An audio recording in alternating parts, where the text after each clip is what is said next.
Welcome to the Motor Mouth YouTube channel. I'm Zach. I'm Andrea. And this is Questions, Coffee, and Cars 205. How do you get a question in? Follow along on Instagram at motormouth_Andrea. Every Sunday I put a post out asking for questions. Once we gather them, the post is deleted and we start the show. Time now for Questions, Coffee, and Cars. Your questions from Instagram. What are your thoughts on the Ford announcement about the new affordable EV truck they plan on releasing? Also, do you think Ford will ever bring back compact cars to the North American market, such as the Focus or Fusion?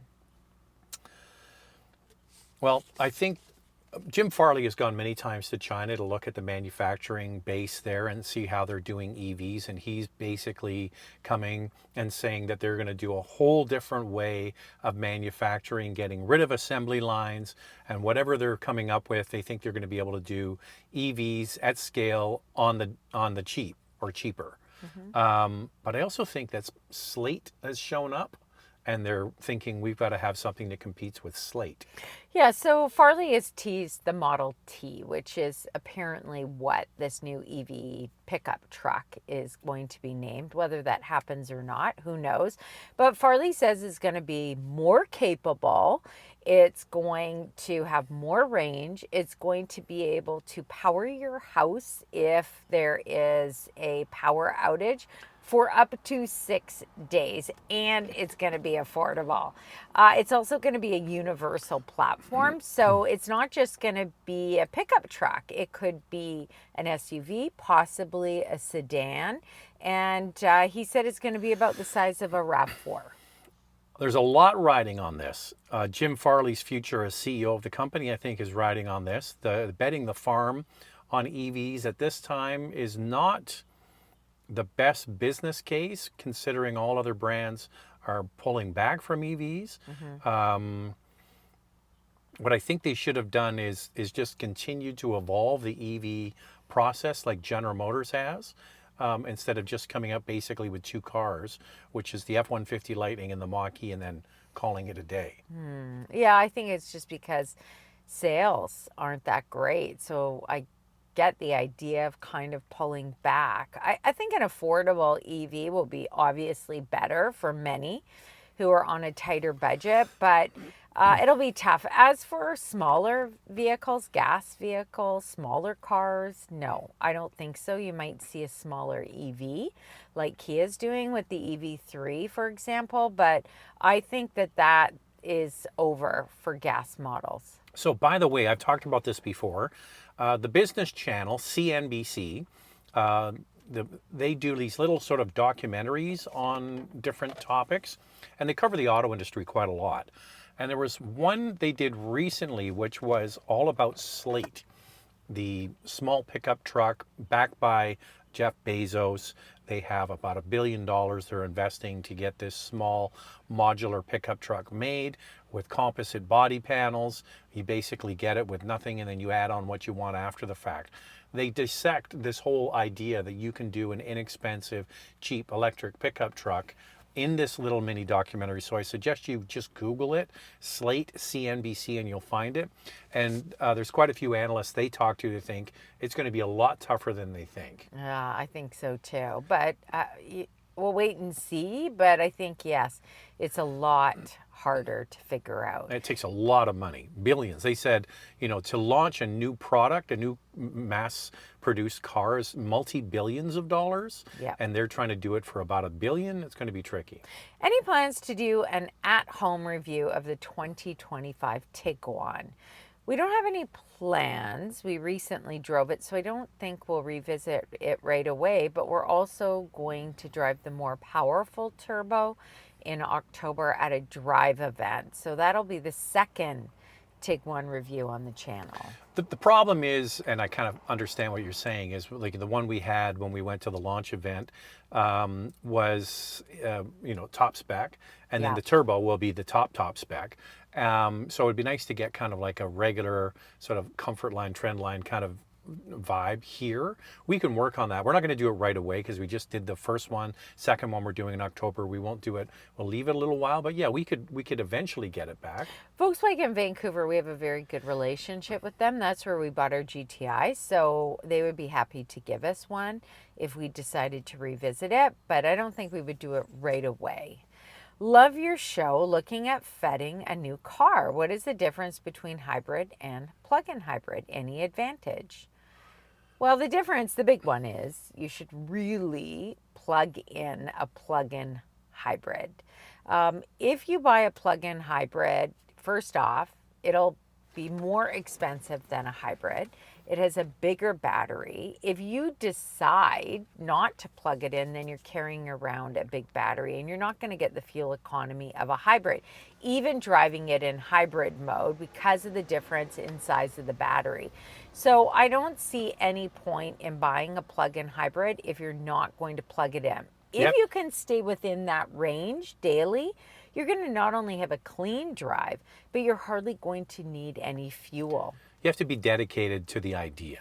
So you've got to buy into, I'm getting a plug-in, I'm going to plug it in every chance I get at home. So when you get out and get in it, it's got, that limited range in EV.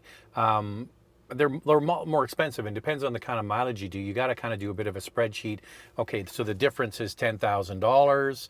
I drive this much a year. This is what fuel costs. Is it going to be worth it over X number of years to spend the extra money if you don't need to? A hybrid might just be what you're looking for. 321 Hyundai Palisade Hybrid or Kia EV9. Kia EV9, okay, full EV versus the Palisade Hybrid. Okay, I got mine. Are you ready? It's interesting because they're so different. I really think they kind of cater to two different people. This is the challenge. You ready? 3, 2, 1. Palisade. I just am really a big fan of that new Palisade, and I think, look, we haven't driven the hybrid yet, so we don't know, but we like the Palisade gas model. I just feel the problem with electric vehicles right now is that they're really expensive and they depreciate quickly.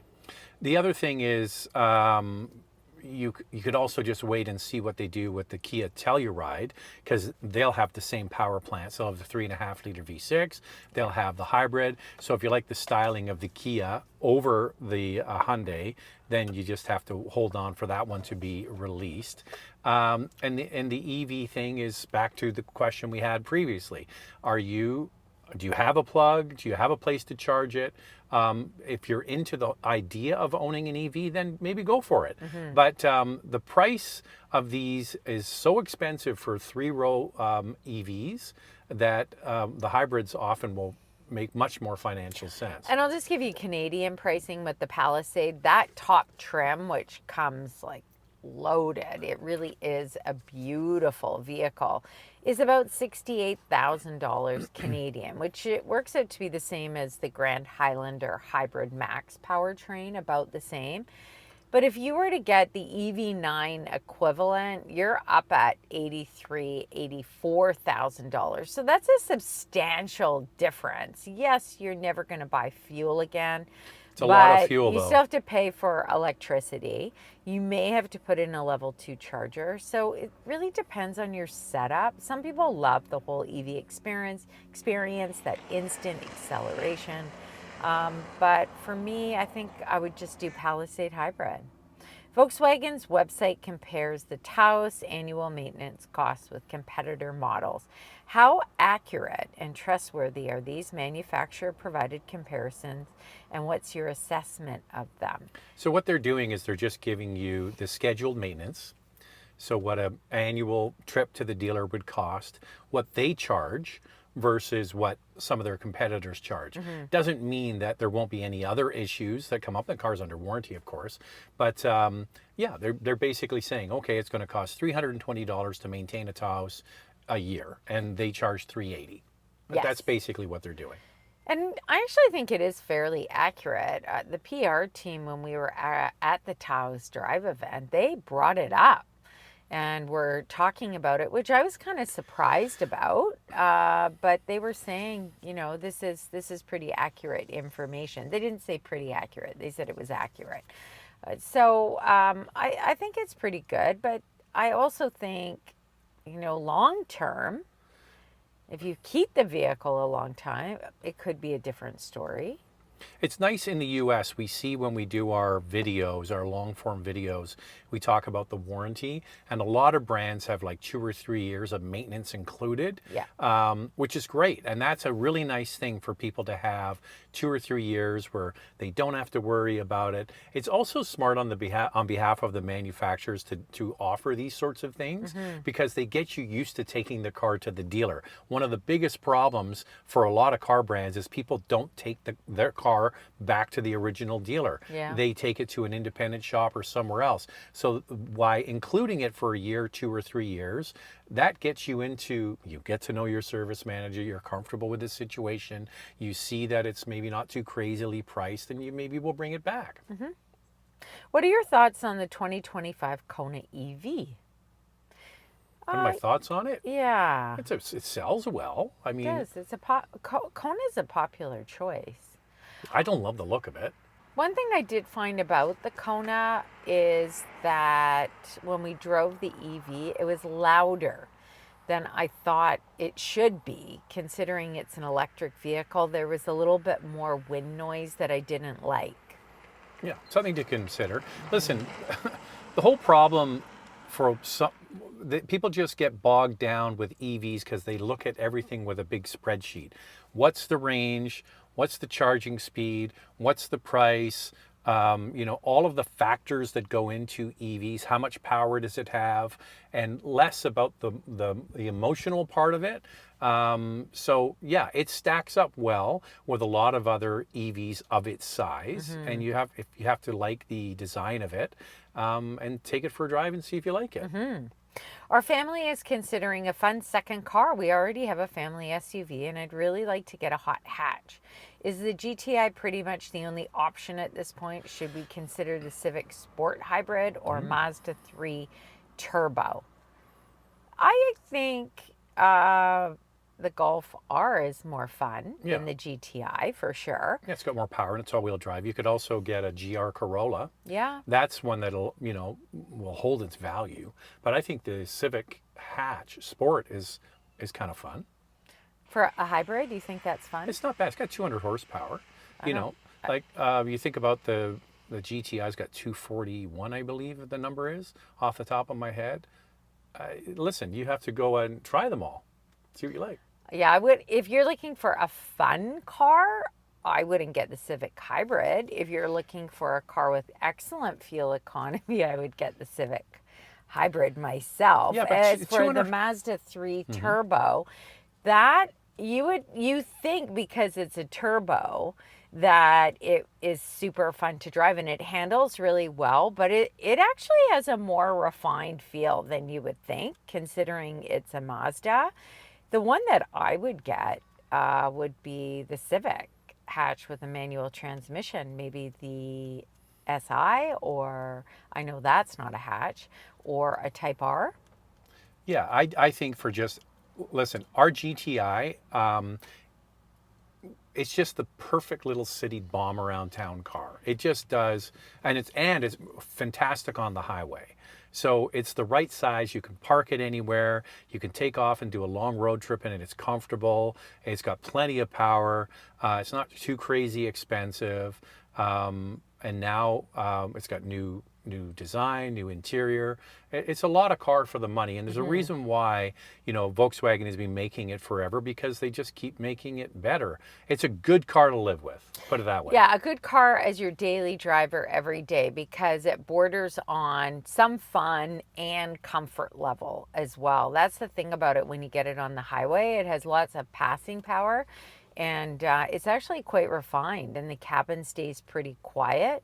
I think that the Civic Si or the Type R are a little bit more fun, or something like an Integra. Just saying. I know you had a question about a Lexus RX refresh, but any word on the NX? I've been waiting to buy, but hoping they will update a few things. Piano black, maybe a slightly more spacious model, pano sunroof, to get me off the sidelines. Love the channel. Well, because I'm just trying to remember. So that was introduced as a 23 model, I believe, in 22. Yeah. So it's been a few years. It is kind of getting close to its refresh lifespan. And yes, they'll probably change some packaging and a few things on it.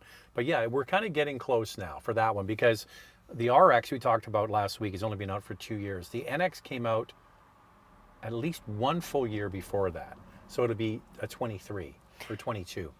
So nothing for 2026 for sure, because Lexus has already announced the changes for 2026. They're going to add a couple F Sport models for the hybrid, and the plug-in hybrid's going to get one new trim, but nothing to do with making it bigger or eliminating any sort of piano black. Maybe 2027 they might do something, but nothing for 2026. Yeah, well, that's what I was kind of thinking. It's going to be, it's still newish, and they don't do wholesale changes quickly at all at Toyota. So it's going to be at least another year or so.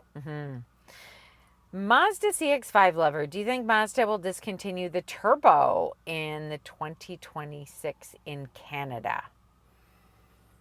Well, But yes, yes, they said it's going away. CX-5 will not have a turbo powertrain, but the other models are still continuing with the turbo. So I don't know if you're specifically asking about CX-5. Mazda has announced that that new model will only be in the non-turbo, and then a hybrid will come in 2027. But they're continuing with the CX-30 and the 50. Mazda 3, yeah, with a turbo. So that hasn't changed for now. Maybe when they're brand new models, then they'll eliminate it as well and add a hybrid to those. I think once they get their own hybrid up and running in the CX-5, which is their volume car, their biggest seller, so they'll have the 2.5 liter, then they'll have the hybrid, and because everything is modular at Mazda, they'll be able to plug that into their other vehicles. So the good news is that they'll have hopefully hybrids across the board, and we're thinking going to have more power than the regular gas ones, because they got rid of the turbo. The turbo wasn't a huge seller, but and it was terrible on, it is terrible on gas, but they can kind of have their cake and eat it too. Get more power, more fun to drive with the hybrid, and that can spread through the lineup.